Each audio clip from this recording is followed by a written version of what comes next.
Students, आज हम एक नया लेसन स्टार्ट कर रहे हैं। This is understanding elementary shapes. Understanding का मतलब है समझना, एलिमेंट्री मतलब जो बेसिक है, शुरुआत है, और शेप्स यानी जो भी आकार है उनको समझना है। तो इसके लिए सबसे पहले हम ये देखेंगे कि सबसे पहले हम देखते हैं कि एक लाइन सेगमेंट है। मान लीजिए आपके पास लाइन सेगमेंट आप किसको कहेंगे, जैसे ये बोर्ड के नीचे की लाइन है ना, जैसे मैंने ये लाइन खींची हुई है, यहाँ पर ये लाइन खींची है, they are called line segment. क्यों? क्योंकि इसमें दोनों साइड में एंड पॉइंट्स हैं। ठीक है, तो अब ये जो लाइन सेगमेंट्स हैं इनको आप कैसे पता करोगे कि कौन सा बड़ा है कौन सा छोटा है। मान लीजिए एक लाइन सेगमेंट ये है और दूसरा ये है। अब आपको पता करना है कौन सा है बड़ा और कौन सा छोटा। तो सबसे पहले तो हम ऑब्जर्व करते हैं और उसी से देख करके पता कर लेते हैं। तो यहाँ हम देख रहे हैं कि ये यहाँ से भी छोटा है, ये वाला यहाँ से भी छोटा है, इसलिए ये वाला छोटा है, ये लाइन छोटी है और ये लाइन बड़ी है। ठीक है, या ये लाइन सेगमेंट छोटा है और ये लाइन सेगमेंट बड़ा है। लेकिन जब आपको दो लाइंस एकदम ऐसी मिले कि जो जिनमें बहुत कम अंतर, जैसे ये लाइन, अब इसमें बहुत कम अंतर है, ज़्यादा डिफरेंस नहीं है, और दोनों लाइन सेगमेंट जो हैं वो जैसे हम मान लेते हैं ए बी और ये सी डी, तो ये लगभग बराबर है।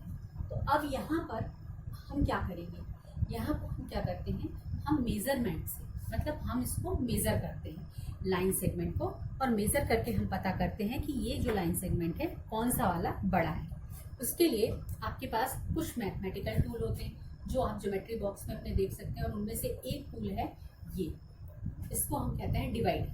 सो हम क्या करते हैं, लाइन सेगमेंट पर इसको फैलाते हैं, और इसके जो दोनों पॉइंट्स हैं, ये पॉइंट और ये जो लास्ट का पॉइंट है, ये और ये पॉइंट, इन दोनों पॉइंट्स को यहाँ इस डिवाइडर के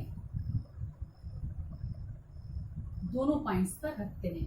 अब ये हमारे पास फर्स्ट जो लाइन है उसका ये मेजरमेंट आ गया। अब हम क्या करेंगे, जो हमारे पास स्केल होता है, आप सबके पास होगा ये वाला स्केल या कोई दूसरा स्केल भी हो, तो उसमें सेंटीमीटर के साइंस होते हैं। यहाँ पर ये हम देख रहे हैं ऊपर सेंटीमीटर और नीचे इंच। तो ये जो सेंटीमीटर है यहाँ पर हम रखेंगे। अब एक चीज़ का ध्यान रखना है कि जब भी हम इसको रखते हैं, यहाँ पर हमने रखा ये, और इसके बाद यहाँ पर रखना, तो यहाँ से यहाँ तक का जो मेजरमेंट है वो सही कैसे आएगा, जब हम बिल्कुल सीधा इसको देखेंगे। हम इसको जब सीधा देखेंगे, देखिए यहाँ से हम देख रहे हैं और ये है 12.123। अगर हम तिरछा देखते हैं तो हमें एक पॉइंट शायद कम दिखाई दे, या आगे देखते हैं तो हमको उस तरफ से देखेंगे तो एक पॉइंट ज़्यादा दिखाई दे, इसलिए हमें इसे एकदम सामने से देखना है। तो जब हम इसको एकदम सामने से देखते हैं तो यहाँ पर 12.3 पर ये इसका मेजरमेंट है। अब हम क्या करते हैं, दूसरी जो लाइन है उस पर भी इसको यहाँ से इतना फैलाते हैं, और दूसरी लाइन पर भी इसको ले जाते हैं। अब ये जो दूसरी लाइन है इस पर हमने इसको फैलाया और ये हमें इसका मेजरमेंट मिला। अब एक था 12.3 पहला वाला, अब ये दूसरा वाला कितना है ये हमें देखना है। तो ये यहाँ से हमने देखा और ये हमको मिला है, ये है 11.7। ये 11.7, तो ये हो गया 12.3 और ये 11.7। तो 12.3 सेंटीमीटर एंड 11.7 सेंटीमीटर। तो ये जो दोनों लाइंस हैं इनका जो मेजरमेंट है वो हम इस तरह से कर लेते हैं। अब आपको क्या करना है कि आप अपने पास कोई भी ऐसी स्ट्रिप ले सकते हो, इस तरह की कोई स्ट्रिप आप काट लीजिए कैसी भी, और दो स्ट्रिप्स काटिए जो थोड़ी बड़ी या छोटी हो। तो उन स्ट्रिप्स को आपको अपने जो ये डिवाइडर है इससे मेजर करना है। इनकी दो स्ट्रिप्स काट लीजिए और इनको इस तरह से मेजर करिए, ऐसे रख करके अपनी कॉपी पर आप रख सकते हैं। इनको इस तरह से आप मेजर कर लीजिए और इनका मेजरमेंट लिख करके आप अपनी कॉपी पर लगा लीजिए। ठीक है, तो इस तरह की आप 2 स्टेप्स काटिए। इसको 20 से आप कर सकते हैं, थोड़ी सी छोटी थोड़ी सी बड़ी, आपको पता नहीं है कितनी है, फिर आप उसको मेजर करेंगे तो आपको उसका मेजरमेंट पता चलेगा और साथ में ये भी पता चलेगा कि कौन सी बड़ी है और कौन सी छोटी है। ठीक है, तो ये हुआ डिवाइडर और स्केल से। नेक्स्ट आपका है, अब इसके बाद एक बहुत जरूरी चीज है जो आपको मुझे बतानी है। ये तो मेजरमेंट की बात होगी, और मेजरमेंट अब आप हर चीज मेजर कर सकते हो, मतलब कोई भी छोटी बड़ी चीज है उसको मेजर करके आप पता लगा सकते हो कि ये कितनी बड़ी है या कितनी छोटी है। तो ये इसका यूज है। दूसरी बात, यहां हम देखते हैं कि बात आती है डायरेक्शंस की। अब यहाँ पर हम एक लाइन ऐसी खींचते हैं, दूसरी लाइन ऐसी खींचते हैं। अब यहाँ पर ये जो लाइन है, इस लाइन, ये लाइन और ये लाइन कहाँ पर मिल रही है? किसी एक पॉइंट पर मिल रही है क्या? ये दोनों लाइंस, ये लाइन सेगमेंट नहीं है एक्चुअली, ये लाइंस है, क्योंकि हम दोनों तरफ इनको एक्सटेंड कर सकते हैं। एरो का साइन ये शो करता है कि हम इनको दोनों तरफ, ये चारों तरफ एक्सटेंड कर पा रहे हैं या कर सकते हैं। तो यहाँ पर ये ओ पॉइंट है जहां पर ये मिलती है। तो ये कौन सी लाइन हुई? ये हुई इंटरसेक्टिंग लाइंस। ये आप पिछले लेसन में पढ़ चुके हो। ठीक है, तो अब ये जो इंटरसेक्टिंग लाइन है, इन लाइंस पर एक, जब आप मैप देखते हो, जैसे आपने ज्योग्राफी पढ़ा या आपने इंडिया का मैप देखा, सिंपली आप जब साइंस पढ़ते हो तब उसमें भी आप मैप देखते हो ना, तो उस मैप में हमेशा इस तरह से लिखा होता है। ये क्या शो करता है? मीन्स ये जो है ये ईस्ट है, और ये साइड जो है ये है वेस्ट, और ये है north, and this is south. So east, west, north and south. अब आप हमेशा याद रखिएगा, जब आप पूर्व दिशा की ओर मुंह करके खड़े होंगे, जैसे मैं खड़ी हूं इस तरह से, ठीक है, तो हमेशा जो हमारा लेफ्ट हैंड होगा वो नॉर्थ साइड में होगा, और जो राइट हैंड होगा वो साउथ साइड में होगा। हमेशा ध्यान रखना इस चीज से, आप हमेशा ये याद रख सकोगे कि आप कहाँ पर हो, आपको डायरेक्शन का पता चल जाएगा। जब भी सूर्य कहीं निकलता है, जब सुबह सूर्य निकलता है और अगर हम सूर्य की तरफ मुंह करके इस तरह खड़े होते हैं, तो हमारे पीछे क्या होता है? वेस्ट होता है, सामने ईस्ट होता है, और लेफ्ट हैंड साइड में नॉर्थ और राइट हैंड साइड में साउथ। तो ये तो हो गई डायरेक्शन की बात। अब ये जो डायरेक्शन है, इसको जो क्लॉक घूमती है, तो अगर हम इस डायरेक्शन में किसी एक पॉइंट को इस तरह से घुमा रहे हैं,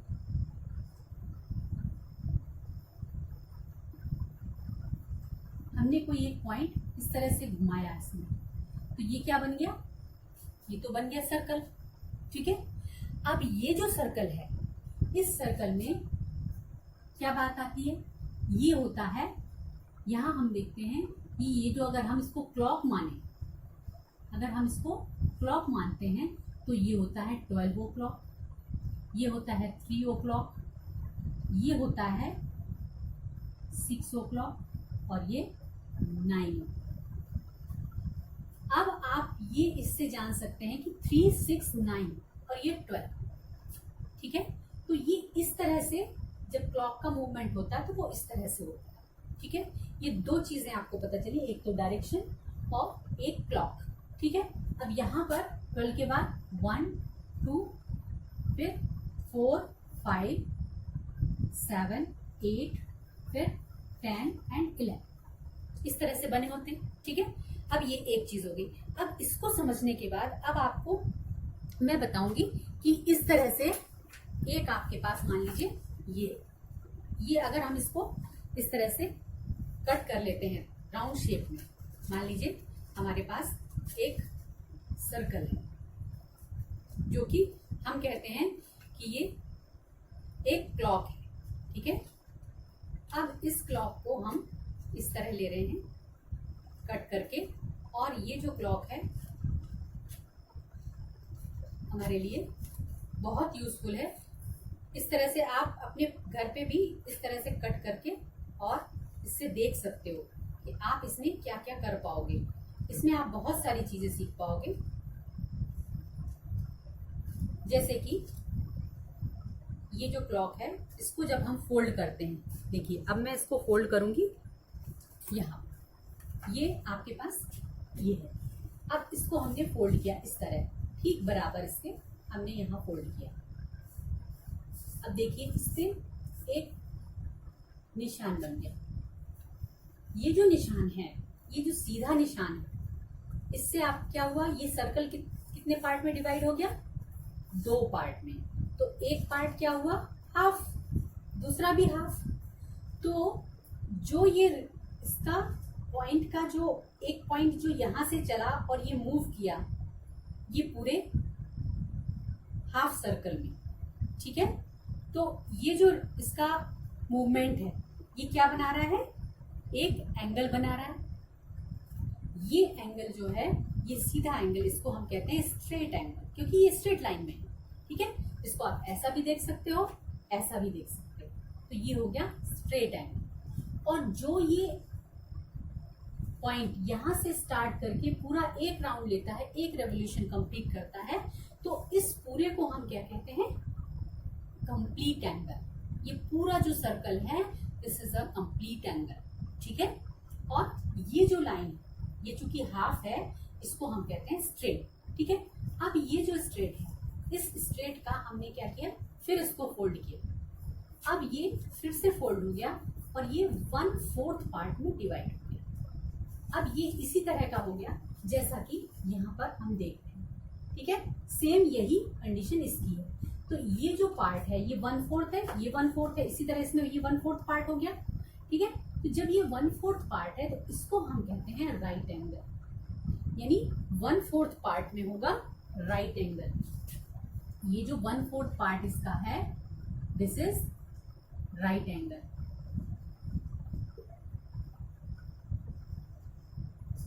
और इसका जो ये हाफ पार्ट है, ये राइट एंगल हो गया। अब जो इसका हाफ पार्ट, या तो हम यहां से ले या यहां से ले लें, ठीक है, दोनों तरफ से हम कहीं से भी ले सकते हैं। तो ये जो पूरा है, ये हाफ पार्ट, यानी जो हाफ है, अगर हम हाफ को यहां लिखें तो ये दोनों मिलाकर के हाफ, तो ये हो जाएगा स्ट्रेट एंगल।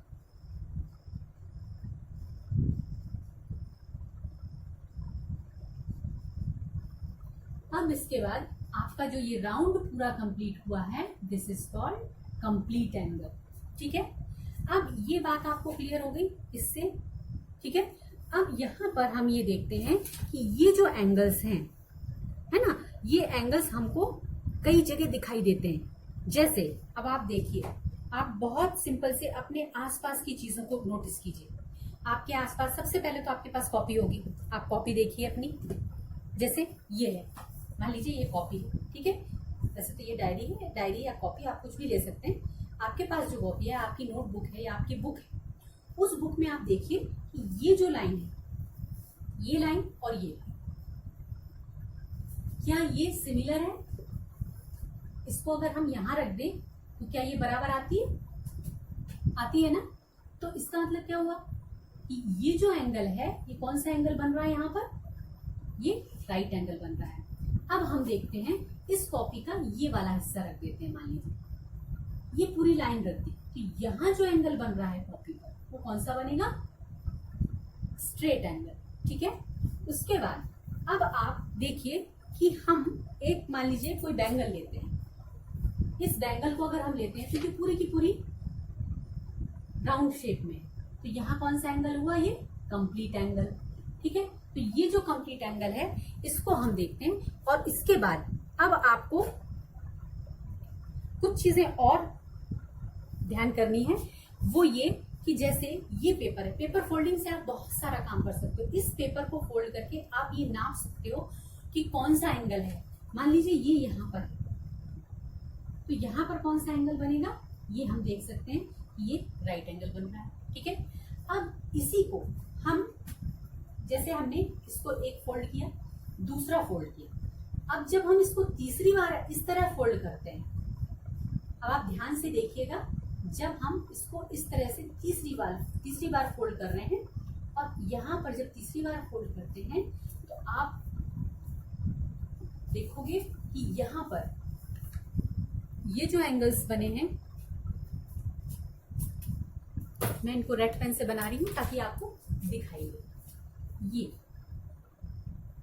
यहाँ पर ये लाइन है और ये लाइन बीच में बन रही है, ठीक है। एक लाइन ये यहाँ पर है, ठीक है।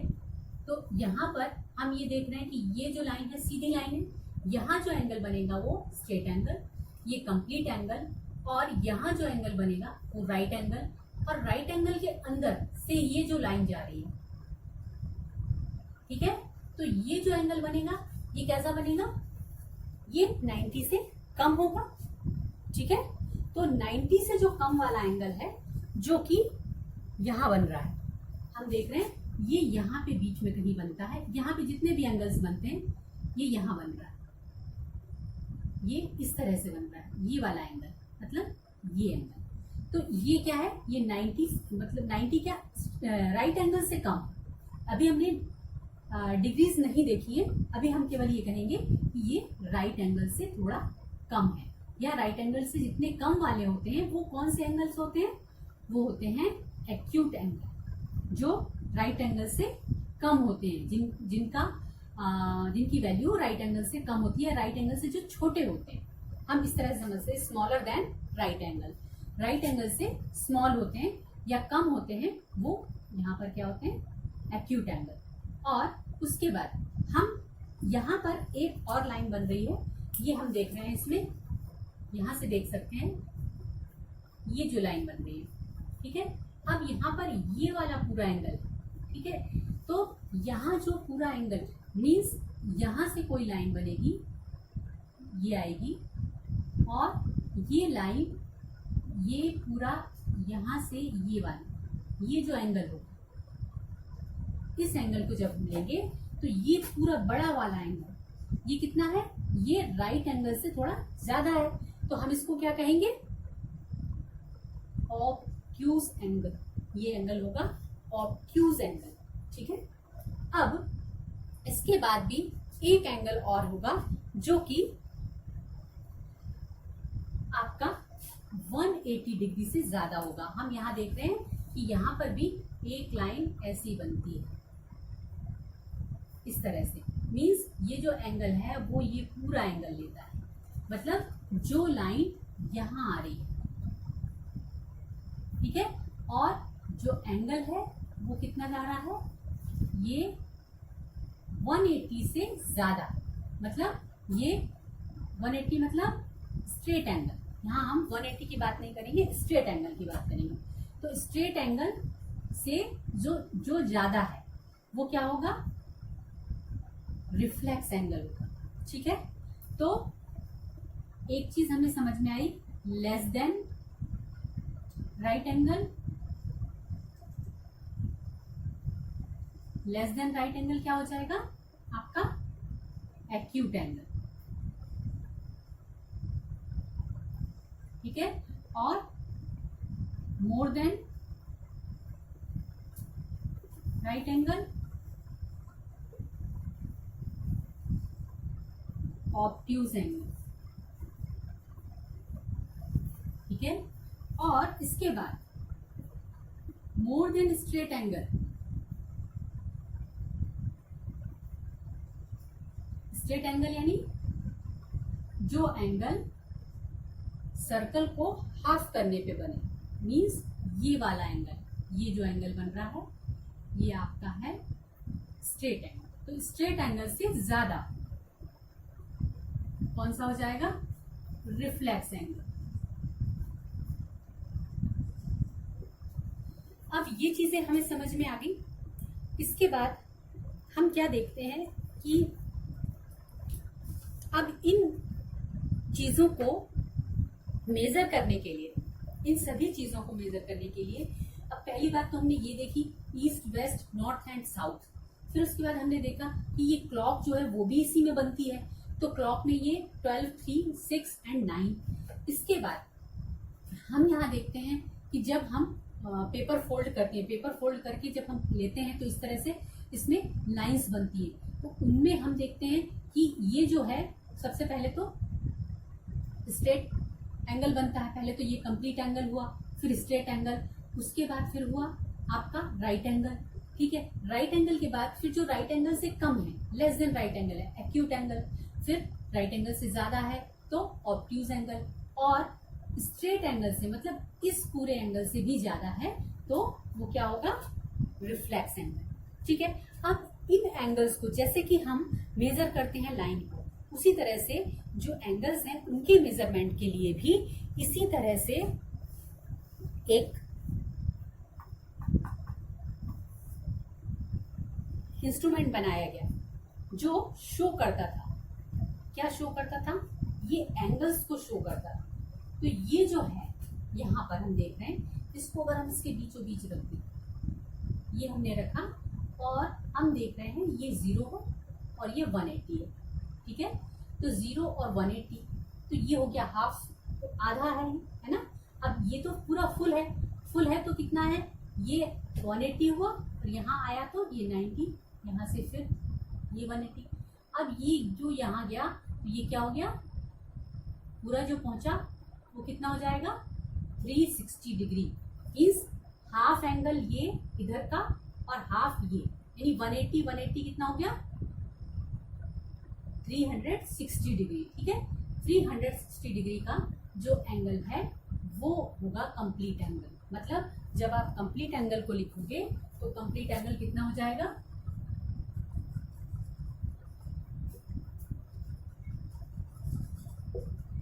360 डिग्री का। ठीक है। और इसके बाद आप देखेंगे कि 360 डिग्री के बाद जो स्ट्रेट एंगल होगा वो कितना होता है, 180 डिग्री। तो यहां पर स्ट्रेट एंगल,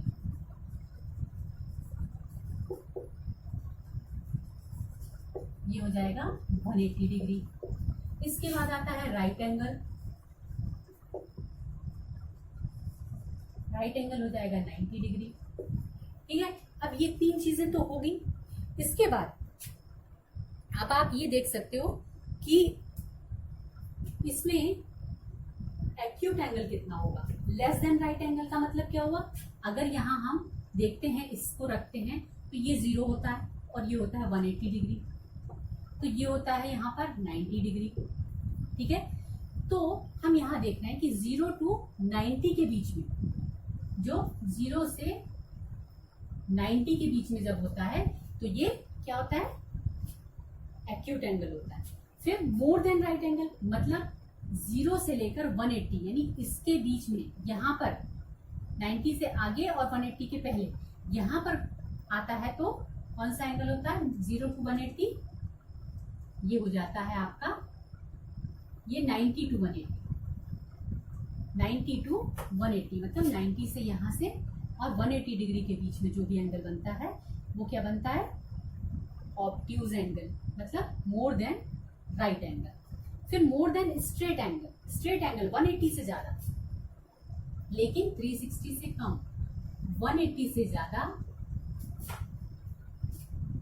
ये यहाँ पर बन रहा है। मतलब ये क्या क्या हुआ, यहाँ पर 90, 180 एंड ये 360 हो जाएगा।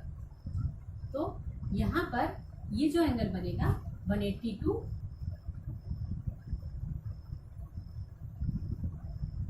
क्योंकि हम इसमें 90 ऐड करेंगे तो जब हम 180 में 90 ऐड करेंगे तो कितना हो जाएगा, यहाँ तक 180 है और ये 90 है तो 270। ठीक है। तो यहाँ से 270 के बीच में जो एंगल होगा दैट इज रिफ्लेक्स एंगल। तो ये हो गई एंगल की बात। अब हम इन एंगल्स को अपनी डेली लाइफ में देख सकते हैं। देखो सबसे पहले तो ये कॉर्नर है, इस कॉर्नर का हम देखते हैं तो ये हमको मिलता है कौन सा angle, right angle, right angle यानी 90 डिग्री। दूसरी बात, हम इस हाथ को इस तरह से फोल्ड कर सकते हैं, इस तरह से आप देखोगे तो यहाँ ये 90 डिग्री का बन रहा है। फिर अगर इसको कम करते हैं तो यहाँ पर कौन सा एंगल बन रहा है, एक्यूट एंगल, क्योंकि 90 से कम है। फिर अगर हम इसको थोड़ा फैला लेते हैं तो यहाँ पर जो एंगल बनेगा वो 90 से ज्यादा है। इट मीन्स ये कितना हो जाएगा, कौन सा एंगल हो जाएगा, ये ऑब्ट्यूज एंगल। तो इस तरह से हम आज एंगल के बारे में ये सारी चीजें हमने देखी। और अब आपको क्या करना है कि आप अपने आसपास की चीजें देखो और वहां पर आसपास की चीजों में जो भी चीजें हैं उन सभी चीजों में आपको एंगल्स जो हैं वो नोट करने हैं और ध्यान देना है, उन एंगल्स को मेजर भी करना है। मेजरमेंट के लिए आप ये दोनों तरह के जो आपके पास मेजरमेंट के लिए ये इंस्ट्रूमेंट हैं, 2 इंस्ट्रूमेंट हैं। ये एक तो है 360 डिग्री का, 360 डिग्री प्रोटेक्टर, इसको हम कहते हैं प्रोटेक्टर, ठीक है। और ये है 180 डिग्री प्रोटेक्टर। आप दोनों का यूज कर सकते हो, जैसे एंगल हो उस तरह से आप इसको यूज करेंगे। और इसमें लिखे होते हैं 0 से लेकर के 0 से 1 2 3 4 5 6, तो इस तरफ भी होते हैं और इस तरफ भी होते हैं। तो जब आप यहाँ से स्टार्ट करते हो तो आपको 0 से 90 यानी 0 10 20 30 40 50 इस तरह से रीड करना है। और जब आप यहाँ 90 के बाद रीड करते हो तो आप 100 110 इस तरह से। और जब आप इस साइड से एंगल रीड करोगे तो आपको यहाँ से ये वाला 0 से ऊपर वाली लाइन को रीड करना है। इसमें टोटल एक सा ही है, इसमें कहीं कोई दिक्कत नहीं है, इसको आप सीधे सीधे रीड कर सकते हो। ये 0 से यहाँ से, ये 0 से आप रख सकते हो 0 to 180, और इस तरह से भी आप इसको रख सकते हो, तो ये 0 से 180 आएगा, ठीक है। तो इस तरह से आप इसको यूज कर सकते हैं, ये 0 से ये 180 आएगा, ठीक है। तो 0 10 20 30 इस तरह से इसमें भी आएंगे। तो इस तरह से आप दोनों जो इंस्ट्रूमेंट हैं, दोनों आपके मैथमेटिकल टूल हैं, इनको यूज करके जहां भी आपको मिले, जहां भी आप देखो कि एंगल कहीं कोई बन रहा है, आप उसको कर सकते हो। Okay, thank you children.